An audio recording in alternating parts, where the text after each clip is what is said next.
Hai, namaku John, daripada lihat orang joget di TikTok, mending dengar aku baca cerita aja, dengerin ya. Zaid Al-Hal, seorang badui, dari desa atau pedalaman padang pasir Arabia, yang telah memeluk Islam datang ke Madinah untuk menemui Nabi SAW. Setelah menambatkan untanya di depan masjid dan menyampaikan salam kepada Nabi SAW, ia berkata, "Ya Rasulullah, saya telah melelahkan kendaraanku selama 9 hari. Setelah itu saya menuntunnya lagi selama 6 hari secara terus-menerus. Berpuasa di siang hari dan jarang tidur di malam harinya, sehingga tungganganku sangat lelah. Semua itu saya lakukan hanya untuk menanyakan 2 masalah yang merisaukan saya sehingga saya susah tidur." Nabi SAW memandang lelaki badui itu dengan kagum, seorang muslim sederhana yang telah berjuang begitu beratnya menempuh perjalanan jauh untuk memperoleh penjelasan langsung dari Nabi SAW tentang 2 masalah. Beliau bersabda, "Siapakah engkau?" "Zaid Al-Hal." "Zaid, sang unta," kata Zaid. Tampaknya Nabi SAW kurang berkenan dengan namanya tersebut, seolah-olah kurang jelas mendengar jawabannya. Beliau bersabda, "Oh, jadi namamu Zaid Al-Khair." "Zaid, yang penuh kebaikan." Jelas sekali kalau Nabi SAW ingin mengganti namanya, dan Zaid sangat senang dengan penamaan Nabi SAW tersebut.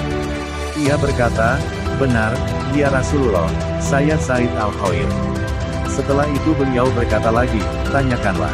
Kemungkinan sesuatu yang sukar itu sudah pernah ditanyakan kepadaku sebelumnya."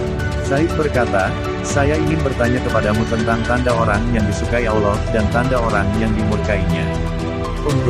Untung, kata Nabi SAW, tampak sekali kegembiraan beliau atas pertanyaan tersebut, tidak salah kalau namanya memang Al-Khair.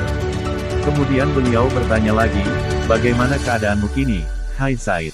Zaid menjawab, "Saya sekarang ini senang dengan amal kebaikan, senang dengan orang-orang yang mengamalkan kebaikan, dan senang dengan tersebarnya amal kebaikan. Saya menyesal jika tertinggal akan amal kebaikan dan rindu untuk melakukan kebaikan. Jika saya melakukan kebaikan, sedikit atau banyak, saya yakin akan pahalanya."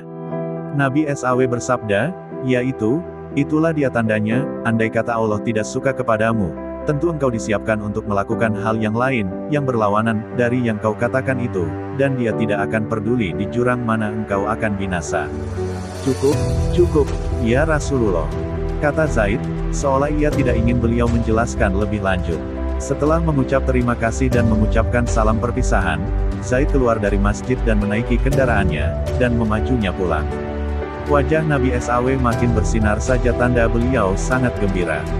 Bagaimana tidak gembira, musafir dari jauh ini tidak setiap saat bertemu dan bergaul dengan Nabi SAW, tetapi dia bisa merasakan nuansa kasih sayang Allah begitu mendalam, sebagaimana yang dirasakan sahabat-sahabat yang selalu hadir di sekitar sosok rahmatan lil alamin ini, Nabi Muhammad SAW.